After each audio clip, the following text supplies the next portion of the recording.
Oke, Assalamualaikum warahmatullahi wabarakatuh. Waalaikumsalam warahmatullahi wabarakatuh. Waalaikumsalam warahmatullahi wabarakatuh. Bismillahirrahmanirrahim. Alhamdulillahirabbil alamin.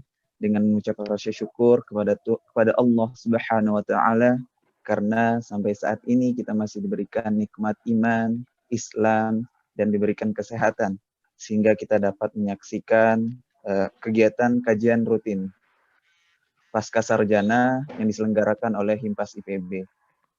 Salawat dan salam kepada Nabi Muhammad SAW sebagai manusia utusan Allah, sebagai rahmatan lil alamin, dan membawa pedoman hidup untuk kita semua, yaitu kitab suci Al-Quran dan menjadi tauladan bagi kita semua. Perkenalkan, saya Beni Iskandar, selaku moderator dalam kantin hari ini.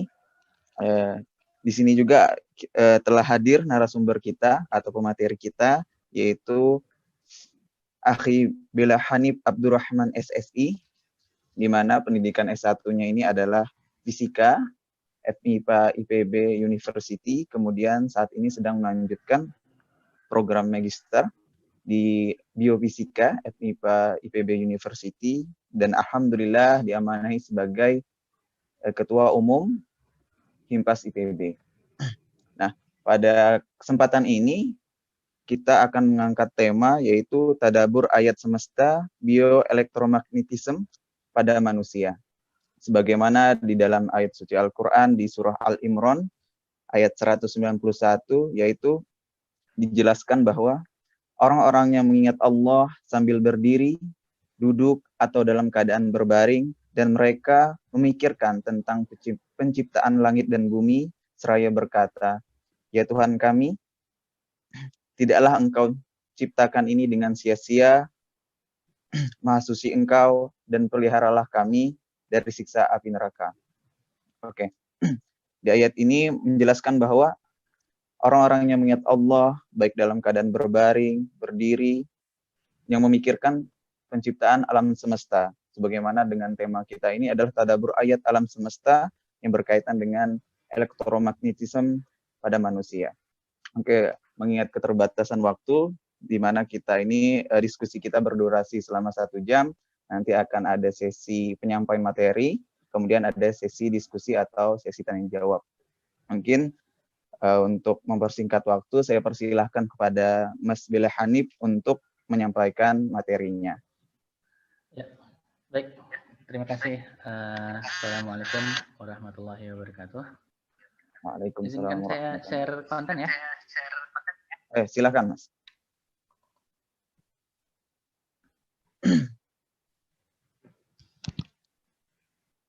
Sudah terlihat? Sudah. Sudah terlihat. Oh, sebentar. Sudah full screen ya? Ya, sudah. Sudah full screen, Mas. Bismillahirrahmanirrahim. Pagi ini saya akan menyampaikan materi mengenai tadabur ayat semesta bioelektromagnetisme pada manusia. Saya berkuliah di Magister Biofisika IPB angkatan 2019. Kita mulai dengan ayat pembuka. A'udzubillahi minasyaitonirrajim. Bismillahirrahmanirrahim. Sanurihim ayatina fil afaqi wa fil anfusihim hatta yatabayyana lahum annahu al-haq. Awalam yakfi bi rabbika annahu ala kulli syai'in syahid. Kami akan memperlihatkan kepada mereka tanda-tanda kekuasaan kami di segala wilayah bumi dan pada diri mereka sendiri, hingga jelas bagi mereka bahwa Al-Quran itu adalah benar. Tidakkah cukup bahwa sesungguhnya Tuhanmu menjadi saksi atas segala sesuatu? Quran Surah Al-Fusilat ayat 53. Jadi kajian ini terinspirasi dari salah satu mata kuliah yang saya ambil, di mana judulnya adalah Bioelektromagnetisme. Jadi ini bersumber dari buku yang sudah secara saintifik terbukti seperti itu. Di buku ini kita belajar banyak aspek mengenai tubuh manusia dan bioelektromagnetisme. Di intronya itu menyebutkan bahwa fenomena bioelektrik ini sudah terjadi dalam kehidupan sehari-hari kita, bahkan sudah dikenali sejak tahun 4000 sebelum Masehi, di mana masyarakat Mesir mencatat menggunakan hieroglif yang menjelaskan mengenai electric shellfish, sejenis ikan lele yang bermuatan listrik seperti itu. Dan bioelektromagnetisme pastinya ada teori dasar yang menguatkannya, karena bioelektromagnetisme ini mengambil konsep teori elektromagnetisme. Kalau dalam fisika itu ada persamaan fundamental namanya persamaan Maxwell ya. Jadi di situ ada mengenai persamaan elektrik dan persamaan magnetiknya. Dan dari situ muncullah definisi bahwa cahaya matahari itu adalah gelombang elektromagnetik seperti itu. Dan sejarahnya selama ini sudah selama 200 tahun terakhir dibuktikan dengan riset-riset para ilmuwan yang menunjukkan gejala-gejala ini. Nah, apa itu bioelektromagnetisme? Ini adalah sebuah bidang yang menjembatani banyak bidang lainnya. Misalnya ada bioengineering, biophysics, bioelektromagnetism, ada fisika medis, ada medical engineering, medical elektronik, dan sebagainya. Kalau kita dulu pernah baca buku sains anak-anak ya, atau pas masih sekolah dasar, kita kan pernah lihat ada Alessandro Volta kalau nggak salah yang menemukan tadi konsep voltase itu kan melakukan uji coba pada katak ya. Jadi ketika ada daging katak, tubuh katak diotopsi, diberikan stimulasi listrik, ternyata ada respon dari syaraf motoriknya seperti itu. Yang digambar ini berasal dari buku. Di situ ada Luigi Galvani. Luigi Galvani ini ya memasang elektroda pada katak dan menunjukkan adanya respon. Artinya ada interaksi antara stimulasi elektrik dengan tubuh biologis seperti itu. Nah, dan di sebelahnya itu ada gambar percobaan langsung kepada manusia. Jadi zaman dulu itu riset uji coba langsung gitu bisa dilakukan terhadap manusia tanpa ada prosedural medis atau apa ya, aturan yang bagus gitu. Di sini dibilang bahwa ketika berada di dalam sangkar coil atau kumparan elektrik yang besar ini seukuran manusia akan mempengaruhi retina dari manusia seperti itu. Jadi artinya mata manusia itu dipengaruhi oleh gelombang elektromagnetik seperti itu. Nah, ini dari buku juga ternyata bioelektromagnetisme dan topik-topik yang berhubungan dengan hal ini telah menyumbangkan 16 Nobel Prize. Jadi kontribusinya sangat penting dalam ilmu pengetahuan dan umat manusia lah intinya. Yang paling terkenal dalam pembahasan buku ini itu adalah namanya Hodgkin Huxley. Dia itu pemenang Nobel. Dia bisa mencari tahu bagaimana syaraf itu bekerja. Ada perambatan sinyal dalam tadi sistem biologi seperti itu. Dijelaskan bagaimana sinyal itu bisa merambat. Oke, sebelum kita masuk ke tadabbur, mungkin di sini ada gambar nyamuk. Slide-nya bisa dipindah ke gambar nyamuk. Nah, kalau teman-teman lihat nyamuk, kira-kira apa yang bisa ditadaburi? Gitu? Kadang-kadang kalau ustadz ketika ceramah di masjid gitu kan, apa hikmah nyamuk diciptakan? Karena biar ada ini orang yang bikin pabrik obat nyamuk seperti itu. Itu kan apa ya? Pendekatannya untuk skala masyarakat umum. Tapi kita sebagaimana orang yang terpelajar, orang yang menempuh pendidikan hingga mahasiswa pasca sarjana, kita tahu dong, nyamuk itu bukan hanya tadi buat obat nyamuk. Tapi sebenarnya nyamuk ini udah ratusan juta tahun ada di bumi seperti itu kan. Nah, dan dia juga selain jadi tadi buat obat nyamuk, terus sebenarnya dia tuh jadi rantai makanan kan. Rantai makanan penting bagi kehidupan mikro di seluruh dunia gitu. Jadi jentik nyamuk itu makanan bagi ikan-ikan kecil, terus dan serangga lainnya seperti itu. Jadi ini penting gitu. Kalau nyamuk saja hilang dari dunia bisa mempengaruhi banyak, dan kita tahu tidak semua nyamuk itu menggigit manusia kan. Cuman yang betina aja yang gigit manusia.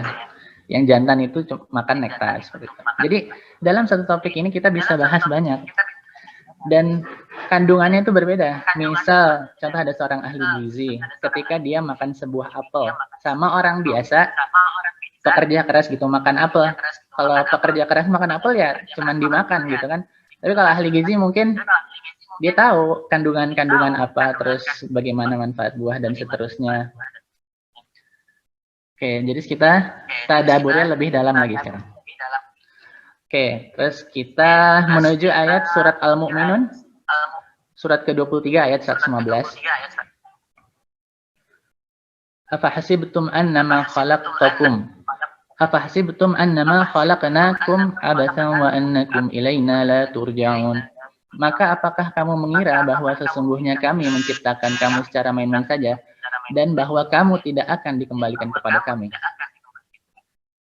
Di sini jelas ya, manusia itu tidak diciptakan secara main-main dan kita akan kembali pada Sang Pencipta seperti itu. Baik, ini ada bagian-bagian tubuh manusia. Kita bisa lanjut slide-nya. Nah, jadi di sini ada ini namanya yang ada human itu, ada orang itu. Kita bisa menghitung sinyal detak jantung nadi seseorang dari vektor-vektor yang ada di sini. Jadi detak jantung yang di tengah ini antara tangan kiri, tangan kanan, dan kaki itu punya ritme yang berbeda seperti itu. Kita akan menggabungkan semua denyut nadi yang ada di situ dalam sebuah alat yang biasanya namanya alat elektrokardiografi ya. Di sebelahnya ada gambar tengkorak. Dan di bawah juga. Jadi banyak pengembangan alat-alat sekarang itu memanfaatkan medium dari kepala manusia untuk mendapatkan sinyal-sinyal yang bekerja dalam otak. Jadi dari sini udah jelas terlihat bahwa manusia ternyata bisa berinteraksi dengan gelombang elektromagnetik. Bahkan manusia itu sendiri memancarkan gelombang elektromagnetik seperti itu. Dan gelombang elektromagnetik ini termasuk sesuatu yang gaib gitu ya. Kita bisa lanjut di sini ada telinga. Kalau kita pernah lihat speaker aktif dari yang gede misal gitu, kan ada apa namanya, ada filmnya, ada lapisannya yang kayak gendang seperti itu. Itu gerakannya sebenarnya cuman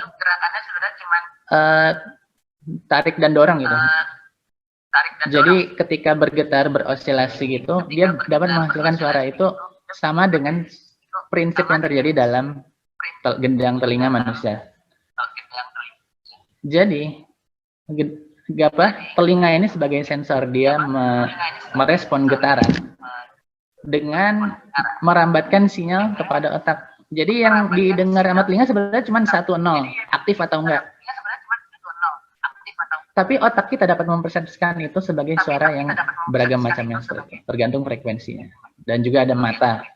Mata ini menarik sekali, nanti kita akan bahas selanjutnya. Terus di sini ada neuron, ada neurotransmitter, ada jantung pastinya. Oke. Dari slide yang tadi itu dari buku dan dari beberapa literatur. Dan ini kita bisa lihat gambar lebih real ya. Next slide. Nah, di situ kita bisa lihat ada anak kecil pakai alat namanya EEG. Jadi alat-alat medis sekarang udah ada yang langsung bisa membaca apa yang terjadi dalam otak manusia seperti itu. Terus juga ada alat namanya MRI, Magnetic Resonance Imaging. Jadi kita bisa mengetahui bagian dalam tubuh manusia, bisa mengetahui penyakit yang dialami manusia, tidak perlu membuka bagian tubuh manusia, tapi cukup dengan pemindaian magnetik seperti itu. MRI. Nah, terus ini ada gambar Dr. Warsito, ilmuwan kita yang terkemuka ya. Beliau salah satu orang yang dapat memanipulasi gelombang elektromagnetik yang lemah untuk mentreatment kanker seperti itu. Ini luar biasa sekali. Artinya ketika orang sudah memahami sebuah konsep tadi gelombang elektromagnetik dan hubungannya pada manusia, dia bisa bermanfaat sampai segitunya gitu. Dia bisa menyembuhkan kanker. Dan ini mungkin pernah tersebar video di Cina ya. Ini anak-anak sekolah di Cina menggunakan device untuk mengetahui keadaan konsentrasi mereka ketika belajar seperti itu. Jadi guru bisa memindai yang mana yang sedang fokus dan seterusnya. Dan ini juga ada penggunaan alat elektrokardiograf untuk pasien. Terus juga sekarang banyak yang telah mengoperasikan alat bantu bionik pengganti anggota tubuh dengan menggunakan syaraf-syaraf yang ada di anggota tubuh mereka seperti itu. Jadi sudah semacam cyborg, perpaduan antara manusia dengan mesin, dengan melewati tadi syaraf-syaraf manusia seperti itu. Dan ini juga bisa orang yang buta sekarang bisa melihat dengan bantuan device.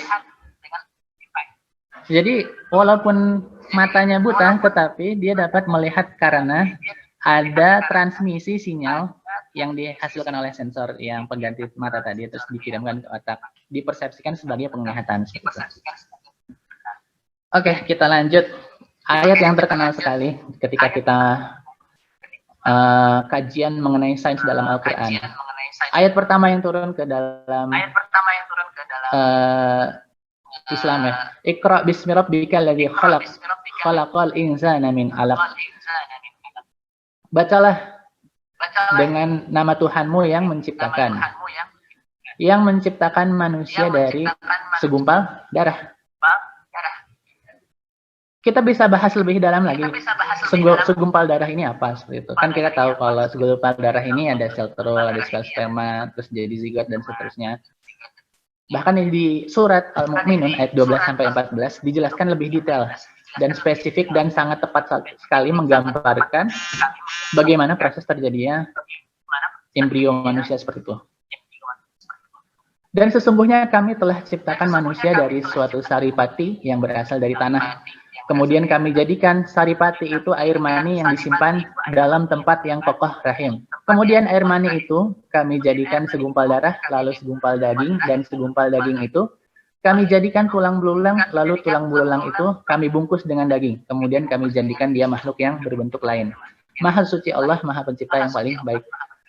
Kalau di Zoom ya, di sini saya menggunakan GIF image, jadi gerak gambarnya. Jadi ternyata kita kan pernah dengar kalau ternyata ketika satu sel sperma dari jutaan sel yang lain, ketika sudah satu berhasil bertemu dengan sel telur, yang lainnya akan mengalah seperti itu. Mengalah di sini kan tidak hanya mengalah, ternyata telah ditemukan reaksi terjadi ketika sel sperma dan sel telur menyatu. Di sini ada pelepasan bioelektrik sinyal bioelektrik. Dia akan melepaskan fluoresensi yang menyebabkan tadi burst ada kilatan cahaya seperti itu. Di mana atom-atom zinc jutaan atom-atom zinc akan keluar dan mengemisikan cahaya. Dan juga dalam setiap pembentukan organnya, seperti pada kodok ini ya, pada telur kodok, ketika dia membentuk kepala, pada saat pembentukan kepala itu dia akan mengeluarkan tadi energi berupa cahaya seperti itu. kita beralih ke selanjutnya. Slide selanjutnya ada mata, mengenai mata. Nah, mata ini sebuah ciptaan yang sangat fantastik lah. Kita kalau mau melihat gambar menggunakan device pasti kan bikin kamera buatan ya, kamera. Kamera itu kan terdiri dari ada lensa, ada electronic device-nya. Semuanya tuh benda-benda keras gitu. Tapi bayangkan bagaimana Allah dapat menciptakan mata yang bisa melihat, bisa menerjemahkan segala gambar yang ada di dunia ini ke dalam otak kita, dipersepsikan menjadi penglihatan. Dan itu bukan kristal, bukan kaca, bukan lensa, dan sesuatu yang lunak gitu, yang lembut. Asalnya dari darah. Dari darah pun bisa jadi mata, bisa jadi tengkorak, bisa jadi tulang, seterusnya. Dan ada prinsip-prinsip fisika yang bekerja dalam mata, seperti itu. Jadi, apa yang didefinisikan sebagai penglihatan, kita bisa melihat benda ketika ada cahaya yang mengenai benda tersebut. Ketika dari benda tersebut cahayanya memantul dan kita terima sebagai respon tadi, respon penglihatan. Jadi kalau kita bisa mengenali warna, artinya warna yang dipantulkan oleh benda tersebut adalah dengan panjang gelombang spesifik, kita terima sebagai info, oh itu warna, karena panjang gelombang yang dipantulkannya sekian. Dan juga ketika matahari menyinari bumi itu, sebenarnya range gelombangnya itu lebih besar daripada penglihatan kita yang kita bisa terima. Dalam matahari itu terjadi reaksi fusi ya, reaksi fisi. Dia bisa mengeluarkan gelombang alfa, theta, gamma, X-ray, UV, dan sinar tampak itu hanya sebagian kecil yang kita terima. Itu yang hanya bisa ditangkap oleh manusia. Bayangkan kalau manusia bisa melihat hal yang lebih tinggi lagi atau hal yang lebih rendah. Contohnya bisa memindai suhu seperti itu. Kalau kita tahu termometer infrared ya, kita kan bisa melihat citra dengan sebaran suhu. Kita nggak bisa, tapi kalau device di setting itu bisa seperti itu. Dan kita juga nggak bisa melihat cahaya yang lebih tinggi, misalnya ultra ungu. Kalau nggak, kita bisa melihat ini ungu semua seperti itu. Dan adalah hal lagi yang menarik. Dalam fisika optika, sebenarnya objek yang terlihat oleh mata kita itu harusnya terbalik. Harusnya terbalik ketika sampai ke kita. Jadi, bagaimana itu bisa terjadi? Adalah otak kita yang memainkan peran. Dia sebagai software yang otomatis membalikkan semua benda, semua dunia yang kita lihat ini menjadi terbalik lagi. Jadi di-convert, dibalikin lagi seperti itu. Makanya ada istilah kalau sama anak bayi jangan berdiri di belakangnya ketika tiduran. Karena ntar dia bingung. Ini harusnya kan semuanya kebalik, kok ini ada yang benar seperti itu. Nah, terus juga di sini ada organ-organnya, ada pupil ya. Dia berfungsi mengatur intensitas cahaya yang masuk seperti itu. Dan ini patternnya itu mirip black hole ya. Milik black hole, milik supernova dan seterusnya. Ini Masya Allah sekali. Oke, selanjutnya ada penglihatan, vision. Jadi kalau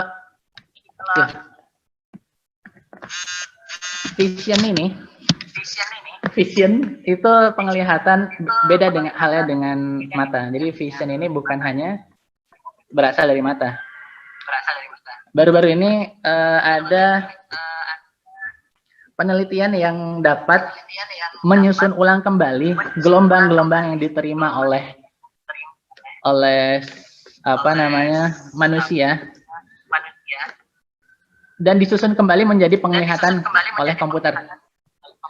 Artinya penglihatan yang kita miliki sekarang bukan menjadi privasi lagi gitu, bukan menjadi privasi, bisa di-save ke komputer, bisa ditransfer ke orang. Dan orang yang buta pun dapat bisa melihat kembali gitu. Nah, ini di sini kelihatan kalau di Zoom. Oke, kita bacakan ayatnya. Artinya aja ya. Dan janganlah kamu mengikuti apa yang tidak kamu mempunyai pengetahuan tentangnya. Sesungguhnya pendengaran, penglihatan, dan hati manusia semuanya akan diminta buat tanggung jawabannya. Kalau dari sisi manusia saja kita udah bisa menghack, melihat penglihatan orang lain, artinya penglihatan kita itu bukan privasi lagi gitu. Sebagaimana dulu tuh kalau Ustadz di masjid dekat rumah saya pernah bilang, nanti ketika di akhirat itu kita akan melihat catatan-catatan amal kita gitu kan. Kalau dulu orang mikirnya catatan katanya. Sekarang kan udah ada CD, udah ada video. Sekarang lihat videonya gitu. Kata Ustadznya. Karena kan lebih canggih gitu peralatan langit. Dan sekarang bukan video lagi kalau menurut persepsi saya. Itu ada ya penglihatan kita bisa full screen gitu dilihat oleh seluruh umat manusia mungkin. Inilah kitab catatan kami yang menuturkan tentang kalian dengan benar. Sesungguhnya kami telah memerintahkan pencatatan atas apa yang kalian telah kerjakan. Jadi memori-memori manusia yang dikumpulkan artinya bisa diperlihatkan kembali. Seperti itu. Nah, ini mengenai penglihatan ada, selanjutnya ada karomah Sayyidina Umar radhiyallahu an. Lanjut. Nah, ada suatu cerita mengenai Khalifah Umar gila. Jadi ketika pada waktu melakukan sholat Jumat,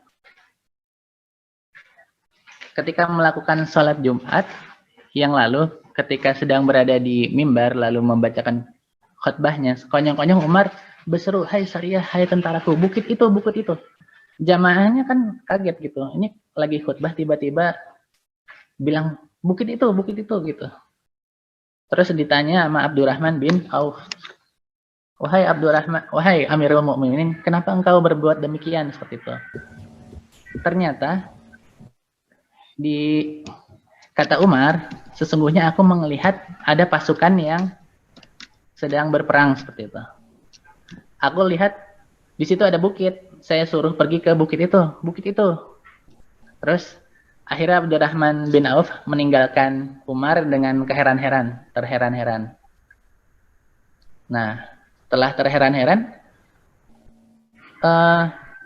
ada bukti yang datang. Komandan pasukan tersebut pada hari berikutnya bercerita tentang masyarakat, tentang mereka saat dikepung musuh.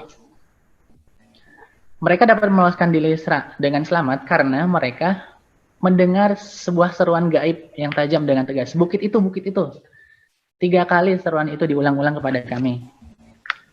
Akhirnya mereka pun mengikuti instruksi itu ke bukit dan mereka bisa menang seperti itu. Akhirnya Abdurrahman bin Auf ngangguk-ngangguk. Jadi ketika Khalifah Umar berada di Madinah, mimpin khutbah Jumat, ini pasukan lagi di medan perang, jauh dari Madinah. Tapi pasukan perang ini bisa mendengar suara Umar dan Umar bisa melihat apa yang terjadi di medan perang tersebut. Sebagaimana hadis qudsi menyebutkan yang diriwayatkan oleh Bukhari, Allah berfirman, dan senantiasa hambaku mendekatkan diri kepadaku dengan amalan-amalan sunnah sehingga aku mencintainya. Jika aku telah mencintainya, maka aku akan memberi petunjuk pada pendengaran yang ia gunakan untuk mendengar, memberi petunjuk pada penglihatannya yang ia gunakan untuk melihat, memberi petunjuk pada tangannya yang ia gunakan untuk memegang, dan memberi petunjuk pada kakinya yang ia gunakan untuk berjalan. Jika ia memohon sesuatu kepadaku, pasti aku mengabulkannya, dan jika ia memohon perlindungan, pasti aku akan melindunginya. Nah, di sini kita mendapatkan persepsi baru mengenai penglihatan, mengenai vision. Ternyata penglihatan itu bukan hanya mengenai mata gitu, tapi lebih dari itu. Oke, terus selanjutnya mengenai ayam jantan. Ada sebuah riwayat hadis dari Imam Bukhari, apabila kalian mendengar ayam jantan berkokok di waktu malam, maka mintalah anugerah kepada Allah, karena sesungguhnya ia melihat malaikat. Namun apabila engkau mendengar keledai meringkik di waktu malam, maka mintalah perlindungan kepada Allah dari gangguan setan, karena sesungguhnya ia melihat setan. Nah, sekarang dibuktikan oleh quantum biology. Jadi di sini ada burung. Selanjutnya Mbak Amel, di situ ada gambar ayam jantan sama burung robin ya. Jadi ini quantum biology, bidang riset quantum biology mengatakan bahwa dalam burung robin itu terdapat protein magnetoreseptor pada matanya sehingga dia bisa mengenali gelombang elektromagnetik. Dan bukan hanya burung robin, burung merpati dan semuanya kan kita tahu bermigrasi itu jauh sekali ya, ke utara, ke selatan, ke barat, ke timur. Seakan-akan dia itu punya navigasi sendiri. Usut punya usut, jangan-jangan semua makhluk hidup ini bisa mengenali gelombang elektromagnetik, terutama medan magnetik bumi seperti itu. Nanti kita bahas lebih lanjut lagi di bagian akhir. Kita ke bagian manusia. Manusia sebaik-baik makhluk. Laqad khalaqnal insana fi ahsani taqwim. Surat At-Tin ayat 4. Dan juga ada hadis mengenai dari Imam Bukhari, orang-orang mukmin akan berkumpul pada hari kiamat seraya berkata, andai saja ada yang memohonkan syafaat untuk kita kepada Tuhan kita.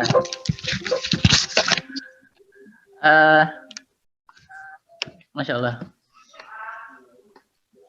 Jadi selanjutnya mereka menemui Nabi Adam seraya berkata, engkau adalah bapak moyang manusia, Allah telah menciptakanmu dengan tangannya. Dia juga telah memerintahkan para malaikat bersujud kepadamu dan mengajarkanmu nama-nama segala sesuatu. Di sini kita melihat ya, manusia diciptakan sedemikian rupa sehingga Nabi Adam itu ketika disayembarakan dengan berbagai malaikat, dia mengenai pengetahuan sesuatu terhadap benda seperti itu. Kenapa Nabi Adam bisa menang? Selain fisik yang diciptakan dengan sempurna, ternyata di dalam fisik itu sendiri ada namanya neuron dan syaraf. Slide-nya bisa diarahkan ke neuron.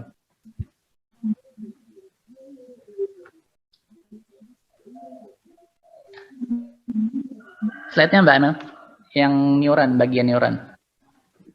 Oke, yang di Zoom kita lanjut. Jadi neuron itu apa? Neuron itu adalah sel syaraf yang ada di tubuh kita. Jadi sel syaraf ini memperlihatkan karakteristik listrik. Dia dapat mempunyai potensial, tegangan potensial dari setiap sinyal-sinyal yang ditransmisikan dan diterimanya.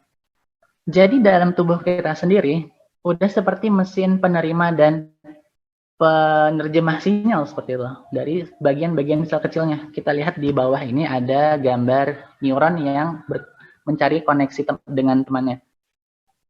Jadi kita lihat sel sekecil itu hidup gitu. Hidup dan kayak punya pikiran sendiri, terus mencari koneksi dengan teman-temannya, membangun sebuah jejaring. Dan otak kita semuanya terdiri dari neuron seperti itu. Di sini ada dendrit ya, bagian dari neuron. Ada perembatan sinyal sarafnya, ini bagian dari kuliah kami di biofisika. Selanjutnya, hal yang tak kalah pentingnya itu adalah otak. Otak ini awalnya itu hanya bagian molekul-molekul kecil. Bayangkan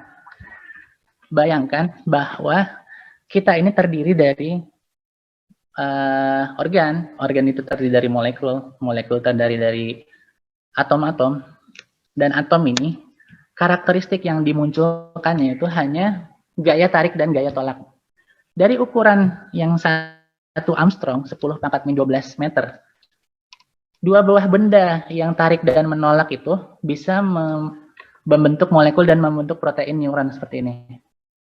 Dari neuron membentuk dari satu molekul menjadi kumpulan neuron, dan dari kumpulan neuron ini membentuk jejaring dan membuat yang berada di dalam otak. Dan otak ini punya bagian-bagian tersendiri. Ada yang bersifat sebagai auditory, ada yang sebagai visual, ada yang sebagai decision, ada yang kreativitas, dan seterusnya. Mereka punya pembagian sendiri, padahal semuanya itu sel-sel tadi yang antah berantah ini yang punya, dia cuma mencari koneksi aja gitu ke teman-temannya. Dia bergerak-gerak dan mentransmisikan sinyal. Disinilah kita diperkenalkan dengan konsep complicated versus complex. Complicated itu rumit, kalau kompleks itu lebih rumit dari rumit. Complicated itu cuma seperti jam tangan. Ketika jam tangan kita buka isi dari jam tangan, kita akan melihat gerigi-gerigi yang saling bersinggungan dan membentuk sebuah gerakan. Tapi kalau kompleks itu contohnya otak dan awan. Awan itu semua-muanya itu isinya H2O, molekul air. Tapi kita tidak bisa membedakan yang mana jadi awan cumulonimbus yang menghasilkan badai dan awan yang biasa yang putih. Padahal semuanya itu terdiri dari H2O dan begitupun sama dengan otak. Padahal semuanya neuron dan semuanya itu berasal dari atom. Cuman menerima dan mentransmisikan sinyal, tapi dia bisa membangun sebuah jejaring. Dan ini adalah gambar dari nervous system kita. Bayangkan manusia itu ternyata terdiri dari ini, ada tulang belakang, spinal cord, dan kabel-kabel syarafnya. Dan ini adalah aplikasi. Di atas kita bisa lihat ada titik-titik yang berjejaring, itu namanya neural computing, neural network. Jadi pengembangan teknologi sekarang mengambil konsep dari neuron di manusia dan menjadikannya sebagai dasar pengembangan artificial intelligence. Oke, itu kita dari sisi manusia. Sekarang fenomena unik di alam lainnya. Kita ke bagian B, Mbak Emel, di atas. Ya. Di sini ada sapi ya. Tadi kan saya sudah bilang, jangan-jangan semua makhluk hidup itu bisa mendeteksi gelombang elektromagnetik. Ternyata di sini diperlihatkan sapi itu kalau makan ternyata kalau nggak ke timur, ke barat, ke madep, ke utara atau ke selatan gitu. Jadi kita lihat sekumpulan sapi itu madepnya kok arahnya cuma 2 arah aja, ke kanan atau ke kiri. Jangan-jangan sapi ini bisa mendeteksi gelombang elektromagnetik. Dan juga ada penelitian terbaru 2 hari yang lalu, ada ikan salmon ternyata juga mendeteksi medan magnet dari bumi. Yang nggak aneh sebenarnya, banyak ikan yang bermigrasi antar benua kan ya. Dan baru-baru kemarin pas lockdown pertama dimulai itu, bahkan ada paus orca itu nyampe ke Riau. Paus orca itu kan harusnya di kutub. Tapi bisa nyampe ke Indonesia. Terus juga ada nih, ini ada penelitian yang saya rujuk, itu ada tanaman tomat. Ternyata tanaman pun bisa berkomunikasi dengan cara yang kita tidak mengerti gitu. Dia bisa berkomunikasi wirelessly.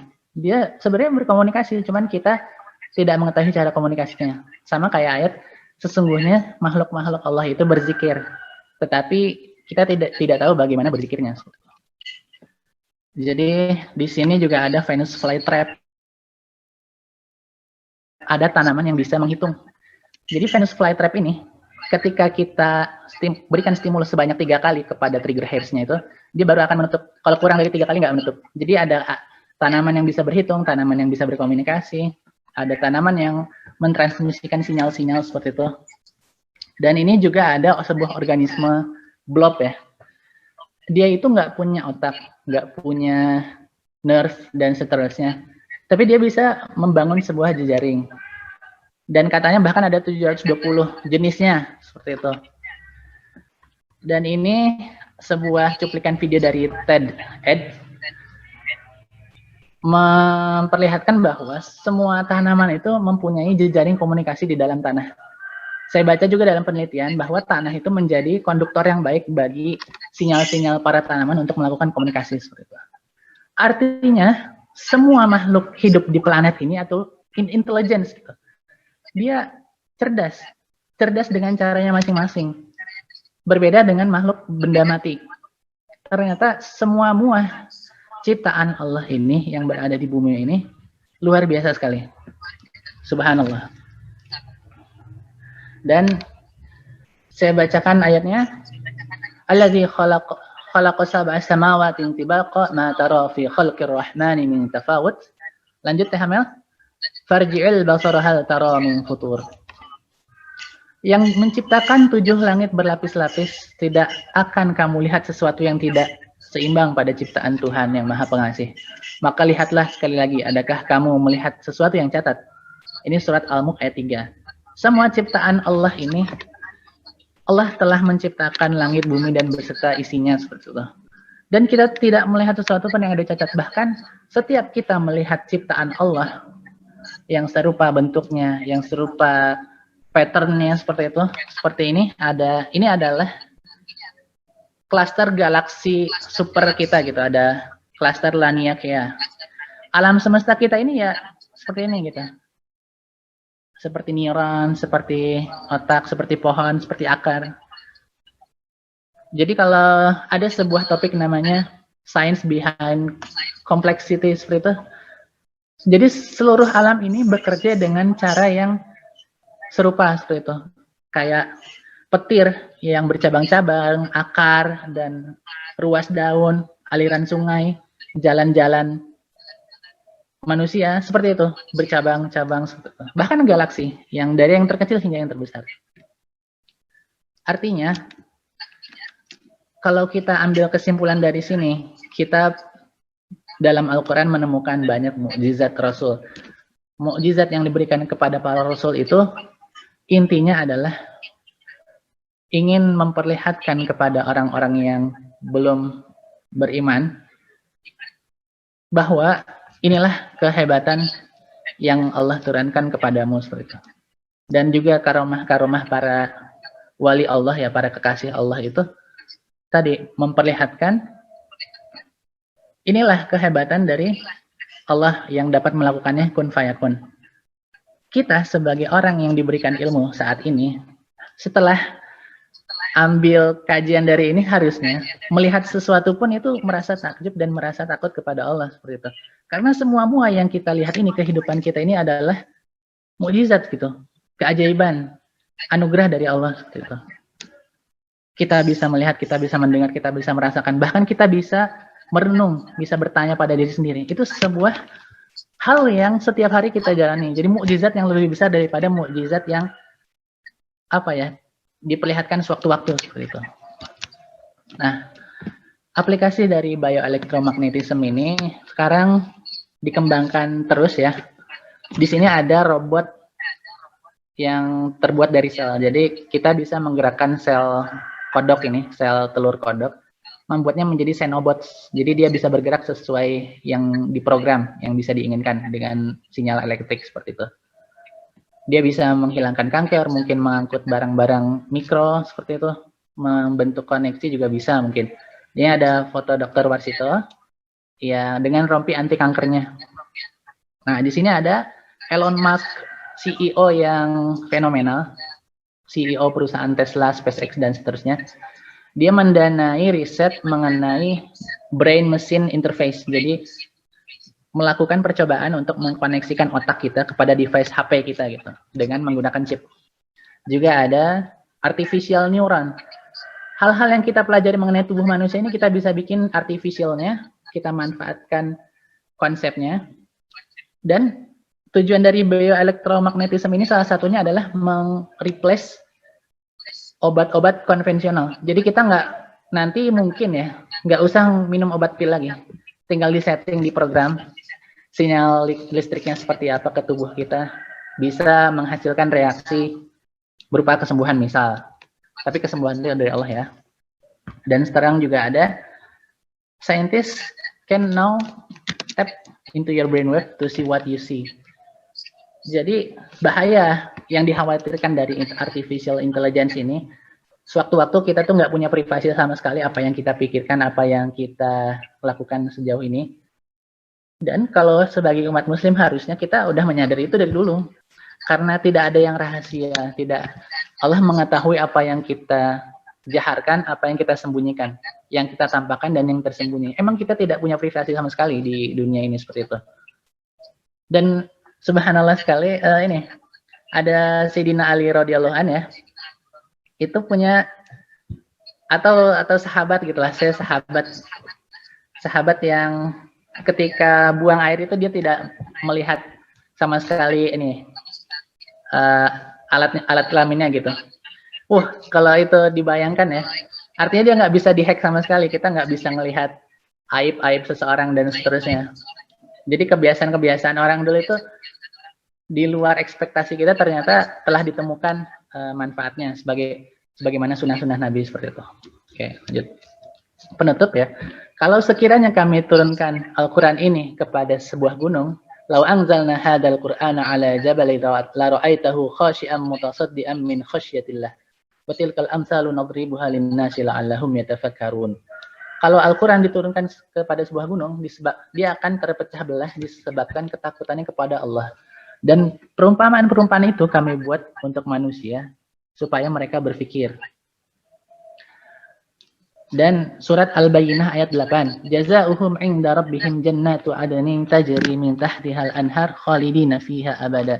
Radhiyallahu anhum wa radu an dzalika liman khasyya rabbah. Balasan mereka di sisi Tuhan mereka adalah surga Aden yang mengalir di bawahnya sungai-sungai. Mereka kekal di dalamnya selama-lamanya. Allah ridho terhadap mereka dan mereka pun ridho kepadanya. Yang demikian itu adalah balasan bagi orang-orang yang takut kepada Tuhannya. Surat Al-Bayyinah ayat 8. Oke, mungkin itu saja dari saya. Terima kasih. Wassalamualaikum warahmatullahi wabarakatuh. Saya kembalikan kepada moderator.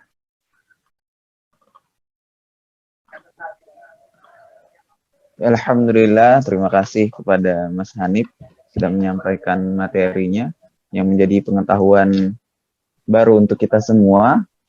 Di sini saya sangat terkesan di mana di surah di Al-Mulk ayat 3 itu bahwa yang telah menciptakan 7 langit berlapis-lapis, kamu sekali-kali tidak akan melihat pada penciptaan Tuhan yang Maha Pemurah sesuatu yang tidak seimbang, maka lihatlah berulang-ulang, adakah kamu melihat sesuatu yang tidak seimbang?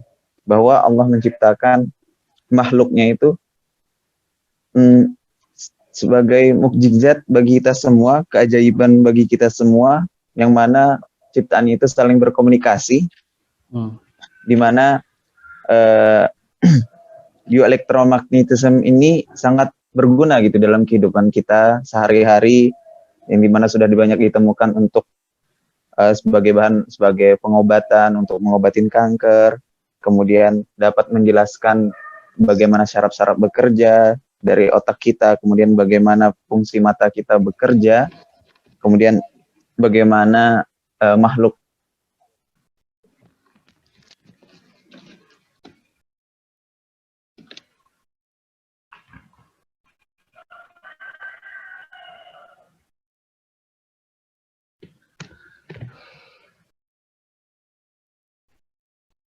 di chat aja, di room chat untuk di Zoom atau di IG siapa yang juga mungkin bisa. ada bertanya, kalau Ada bisa yang jawab, saya jawab sekenanya.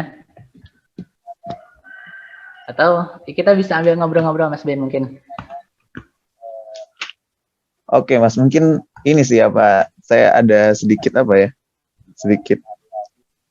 diskusi.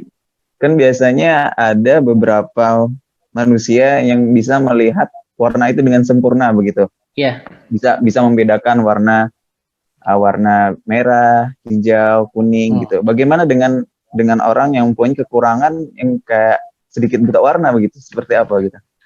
Iya, jadi manusia ini memang subhanallah, makhluk hidup ya, intinya itu kita ini tersusun atas molekul-molekul kecil, sel-sel kecil, di mana setiap sel itu mempunyai informasi. Jadi dunia ini terbangun atas informasi. Bahkan sel kita itu mempunyai kode genetik ya. Dan genetik kebutaan warna itu kan diturunkan kepada tadi keluarganya, salah seorang keluarganya. Dan ini bahasan genetik ini menarik karena yang kita tahu mengenai genetik itu kan, misal belajar biologi di SMA atau di kuliah, itu ada guanin, timin, dan seterusnya gitu, GTAC gitu kan, ada sequence DNA. Sequence DNA yang kita ketahui itu cuma sebagian kecil dari genetik keseluruhan. Artinya yang menentukan proses terbentuknya sebuah warisan sifat pada sel itu ditentukan oleh 95% daerah tak bermakna selain yang tadi, sequence yang tadi. Yang kita tadinya nggak ngerti bahwa 95% ini kita anggap nggak bermakna, nggak berpengaruh sama sekali, ternyata itu sangat berpengaruh gitu. Dan masalah genetik tadi gitu, Masya Allah, Allah itu dapat menciptakan, saya gini, pernah bahas mengenai kan manusia itu terciptakan langsung atau tercipta secara evolusi kan. Ternyata yang manapun itu yang terjadi, ketika Allah menciptakan manusia secara langsung itu hebat, dan ketika Allah menciptakan secara evolusi pun hebat. Jadi ada proses transfer informasi di dalam genetik kita, ada proses evolusi, ada proses. Terdengar Mas? Oh, terdengar. Terdengar. Ya, jadi intinya buta warna itu kalau menurut saya bukan sebuah kekurangan, tapi sebuah bahan apa ya untuk kita mempelajari bagaimana tadi Allah menciptakan gen seperti itu. Dan bahkan bisa diatasi loh. Kebuta warna itu bisa ada kacamata khusus apa buta warna. Dia bisa mempersepsikan perubahan itu warna yang dihasilkan tadi setelah difilter oleh kacamata, dia bisa mempersepsikan warna-warna yang berbeda seperti itu. Itu bukan sebuah kekurangan menurut saya. Hanya sebatas tadi variasi genetik manusia yang sangat luas seperti itu. Bahan untuk kita untuk dipelajari. Ya, mungkin itu saja. Oke, terima kasih Mas. Mungkin sudah ada pertanyaan atau belum?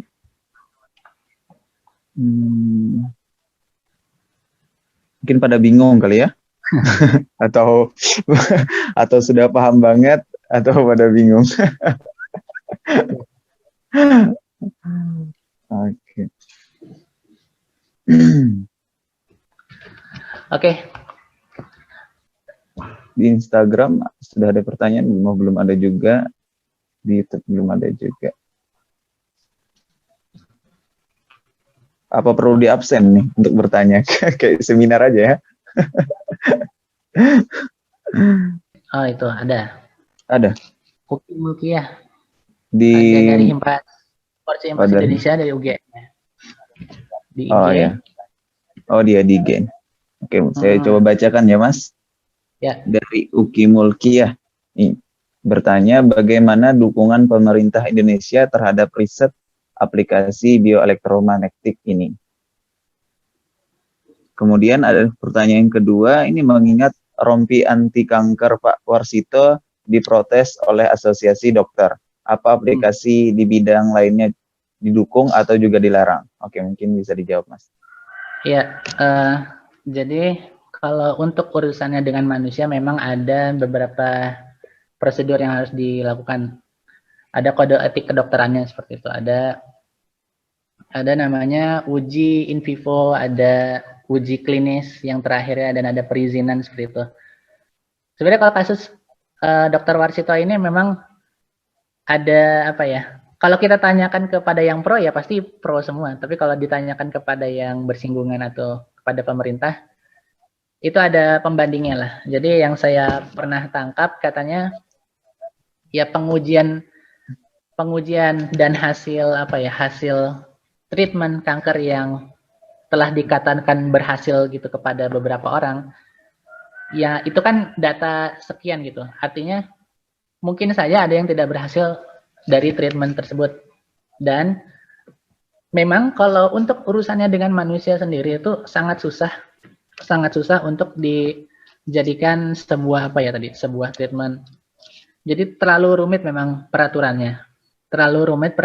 Dan saya rasa memang susah kalau benar-benar mau dilegalkan. Kecuali tadi kita bisa mengambil kebijakan, misalnya para ilmuwan yang kompeten di bidangnya mengambil posisi, punya jabatan untuk membolehkan, mengizinkan hal tersebut. Terus apakah aplikasi bidang lainnya juga didukung atau dilarang? Yang saya tahu itu yang Dr. Warsito itu asalnya kan dari SCVT ya. Asalnya itu dari ahli tomografi kan. Jadi beliau itu bisa mengetahui hal-hal yang terjadi dalam tubuh manusia tanpa melukai, tanpa membedah seperti itu. Dia bisa mengetahui imaging volumetrik. Dia bisa mengetahui apa di otak manusia, misalnya ketika ada helm dimasukkan, dia bisa mengetahui aktivitas sel-sel otak manusia seperti itu. Kalau hal-hal itu saya rasa di lab di luar negeri yang fasilitasnya lengkap itu tidak dilarang dan itu didukung. Yang kita tahu kan itu Dr. Warsito itu di luar negeri itu dihargai, dan banyak para peneliti, para ilmuwan di Indonesia itu yang tidak bisa berbuat apa-apa karena keterbatasan tadi alat pendukung dan juga kebijakan seperti itu. Cuma itu saja mungkin. Oke, ini ada lagi yang bertanya di Jumas. Sebentar. Oke, saya coba bacakan. Assalamualaikum warahmatullahi wabarakatuh. Mohon maaf Mas Hanif, saya ingin bertanya bagaimana dengan sensor mata yang dimiliki oleh unggas atau ayam yang dapat melihat malaikat ketika malam. Kalau secara sains, bagaimana penjelasannya? Apakah ada syaraf atau sensorik tertentu yang dimiliki? Terima kasih. Dari Silvi. Baik. Saya izin share screen lagi ya. Jadi tadi mengenai ayam ya. Yang saya tahu yang sudah ada risetnya ini mengenai protein magnetoreseptor pada burung robin di Eropa. Jadi pada burung robin itu pada matanya ya, pada matanya itu terdapat protein. Nah, ini dia. Nah, jadi protein ini mempunyai pasangan lone elektron. Pasangan elektron lone ya. Dan elektron ini sensitif terhadap perubahan magnetik yang terjadi di sekitarnya. Kita tahu cahaya pun sebenarnya gelombang elektromagnetik. Jadi, protein-protein yang ada di reseptor ini, dia akan mentransmisikan sinyal kepada neuron, dan neuron kepada neural signal, menjadi neural signal di brain, di bisa di otak. Full screen nggak Mas slide-nya? Mungkin ya, bisa di full screen ya, oke. Ya. Nah, jadi seperti itu. Jadi dalam kriptokrom proteinnya, pada retina matanya, terdapat radical pair with lone electron. Ada molekul yang mempunyai lone electron, dan lone electron ini sensitif terhadap perubahan magnetik yang terjadi di sekitarnya. Jadi ketika perubahan itu terjadi, ditransmisikan lewat neuron, dan dibaca sebagai sinyal oleh otaknya seperti itu. Dan memang penglihatan tiap hewan itu berbeda-beda. Ada misalnya ular ya, ular, ayam, burung, itu berbeda cara penglihatannya. Jadi keunikan tersendiri terhadap pada unggas seperti itu. Jadi tadi cuma perubahan magnetik yang terjadi di sekitar ininya. Mungkin itu mungkin sudah jelas. Pertanyaan bagaimana tadi Mas Beni? Sebentar, saya bacakan itu.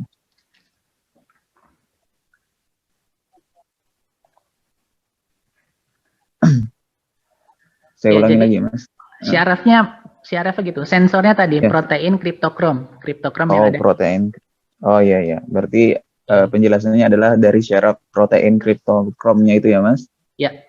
Oke, sehingga dia dapat melihat dapat mendeteksi perubahan elektromagnetiknya seperti itu. Oke. Nah, di sini juga ada pertanyaan yang selanjutnya itu Dita Arianti. Mau bertanya mengenai aplikasi bakteri dalam bioelektronik seperti apa ya Mas? Seperti itu. Baik. Jadi bakteri itu ini ya, mikroorganisme. Kalau yang saya tahu tadi sebelumnya itu organisme kecil lainnya itu ada sel telur dari kodok ya, sel telur kodok. Sel telur kodok itu bisa kita masukkan serbuk logam seperti itu, serbuk logam yang sudah di treatment, dan kita bisa mengendalikan robot berukuran mikro tadi. Nah, itu kalau pada telur katak ya. Tapi kalau pada bakteri mungkin saja bisa digunakan seperti itu juga. Tapi sejauh ini saya kebetulan belum melihat bagaimana khusus bakteri. Cuman kalau mau cari, saya ada tekniknya. Ketika kita membuka Google Scholar, kita ketikkan saja bakterinya, terus misalnya elektromagnetic treatment seperti itu. Biasanya akan muncul. Jadi prinsipnya semua sel makhluk hidup itu terdiri dari atom dan molekul. Pastinya ada sifat kelistrikan, sifat elektromagnetik yang akan merespons seperti itu. Entah itu di range berapa, ketika ada gelombang dengan energi tinggi atau energi rendah, dia akan merespon. Itu saja mungkin penjelasannya. Sejauh ini saya belum tahu detailnya untuk bakteri seperti apa. Oke, terima kasih. Ini sudah 1 jam ya Mas ini? Sudah. Atau sudah ya? Sudah. Oke, apakah kita cukupkan Boleh. atau enggak? Oke. Oke, alhamdulillahirrabbilalamin. Sudah disampaikan materi dan juga sudah dilaksanakan sesi tanya jawab. Semoga itu menjadi eh, ilmu baru dan wawasan baru bagi kita semua. Dapat bahwa bioelektromagnetisme itu sangat berguna gitu di dalam kehidupan kita sehari-hari dan mampu menjelaskan fenomena-fenomena yang ada. Gitu. Oke, mungkin karena sudah 1 jam lebih mungkin ya, mari kita tutup kajian rutin pada pagi ini dan mengucapkan doa kafaratul majelis. Subhanakallahumma wa bihamdika asyhadu an la ilaha illa anta astaghfiruka wa atubu ilaik. Terima kasih untuk Mas Hanif dan teman-teman semua yang sudah join baik di Zoom, di Instagram dan YouTube. Assalamualaikum warahmatullahi wabarakatuh. Waalaikumsalam warahmatullahi wabarakatuh.